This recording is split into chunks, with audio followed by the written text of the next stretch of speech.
मैं अपनी सहेली की बहन की शादी में गई तो वहां उसके बॉयफ्रेंड की नजर मेरी जवानी पर टिक गई।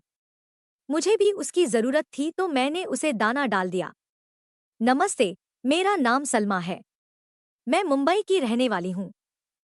मेरा रंग गोरा है और फिगर 34, 28, 38 का है।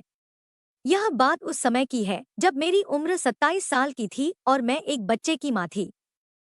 ये एक सच्ची ग्रुप ठुकाई की कहानी है। मैं उत्तर प्रदेश के लखनऊ में अपनी एक सहेली नरगिस के घर आई थी।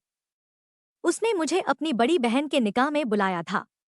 मेरे शौहर की जॉब दुबई में लग गई थी और उनके उधर चले जाने की वजह से मुझे अपने 10 महीने के बच्चे के साथ अकेली ही लखनऊ जाना पड़ा। दोस्तों, आपसे हाथ जोड़कर विनती है, प्लीज वीडियो को लाइक करके चैनल को सब्सक्राइब कर लीजिएगा।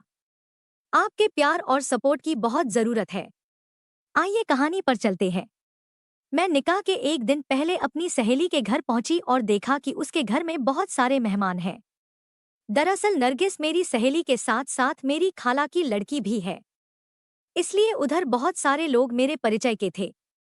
निकाह का अवसर होने की वजह से मैं एक हरे रंग का प्लाजो और हाफ स्लीव की कुर्ती पहनकर आई थी। सहेली का घर घनी बस्ती में होने की वजह से वहां के घर काफी करीब करीब थे और लोगों की काफी भीड़ भाड़ भी थी। मेरी सहेली नरगिस ने मुझे अपने रिश्तेदारों से मिलाया।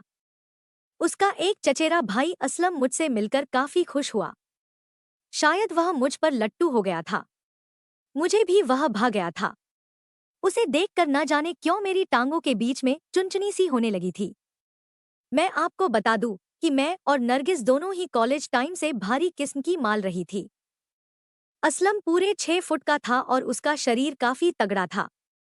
उसकी तगड़ी भुजाओं की फड़कती मछलियों को देखकर अचानक से मेरी नजरें नरगिस से मिली और वह अपने होंठ काटती हुई मेरी आंखों में देखने लगी। असलम उधर से चला गया तो नरगिस हंसने लगी और उसने कहा, यह मेरा ठोकू यार है। मैंने उससे इठलाकर कहा, साली कुतिया, तू तो ऐसे कह रही है जैसे इससे पहले किसी एक से हम दोनों ने बारी बारी से नहीं ठुकवाई हो। वह मुस्कुराकर बोली, अरे मेरी जान, तो असलम का तू ले लेना, बस अपने मियाँ का मुझे दिलवा देना। मैंने कहा, हाँ तो उसको इंडिया वापस तो आ जाने दे, मैंने कब मना किया है। वह बोली, बस असलम के सामने हम दोनों की असलियत नहीं आनी चाहिए। मैंने कहा, हाँ नहीं कहूंगी उससे, बस तू इतना बता दे कि कितना टाइम लेता है। वह बोली, ये तो तेरे ऊपर है कि तू कितनी देर तक रगड़वा सकती है। मैं बोली, हम मतलब टिकाऊ माल है। अब मैं नरगिस से अलग होकर असलम को खोजने लगी। कुछ ही पल बाद वह वापस मेरे सामने आ गया था। मैंने जल्द ही उसे अपने जाल में लपेट लिया। अब जहां मैं जाती वह मेरे पीछे पीछे मेरी खातिरदारी के लिए पहुंच जाता। मैं अपने बच्चे को अपनी सहेली नरगिस के पास छोड़कर असलम को सैट करने चल दी। असलम तो मेरे पीछे लगा ही था तो मैंने उससे बाथरूम के लिए पूछा। उसने भी मेरी नजरों को पढ़ते हुए मुझे बताया, इस घर के बाथरूम खराब है, बगल की गली में मेरा घर है। तब उसने मुझसे वहां का बाथरूम इस्तेमाल करने को कहा। पहले मुझे ये बात कुछ अजीब सी लगी, पर मुझे जल्दी से जल्दी असलम के साथ मस्ती भी करनी थी और वापस अपने बच्चे के पास लौटना भी था, तो मैं असलम के साथ उसके घर में चली गई। असलम उधर अपने घर के हॉल में रुक गया था और मैं बाथरूम चली गई। 10 मिनट बाद जब मैं लौटी तो मैंने देखा कि हॉल का दरवाजा बंद है और वह सामने खड़ा मुस्कुरा रहा था। मैंने भी उससे मुस्कुराकर कहा, क्या हुआ, मुस्कुरा क्यों रहे हो। उसने मेरे करीब आकर मेरा हाथ पकड़कर खींचा तो मैं उसके सीने से जा लगी। मैं पहले तो एकदम से अचकचा गई, पर मैं खुद ही उसके साथ करने को मचल रही थी। तो मैंने कहा, अभी नहीं असलम, अभी मेरा बच्चा भूखा होगा, मुझे उसको दूध पिलाना है। वह मुझे अपने सीने से लगाता हुआ बोला, मुझे भी तो भूख लगी है मेरी जान, मुझे भी दूध पिला दो ना। मैंने उसकी तरफ मुस्कराते हुए कहा, अभी थोड़ा सा वक्त दे दो, मैं बस यूं गई और यूं आई। वह बोला, तुम जाकर नहीं आई तो। मैंने उसके डंडे को पकड़ते हुए कहा, इस खूंटे की कसम यार, मैं खुद भी प्यासी हूं। तुम्हें तो मालूम ही होगा कि जब से मेरे शौहर दुबई गए हैं तब से मुझे डंडा नहीं मिला है।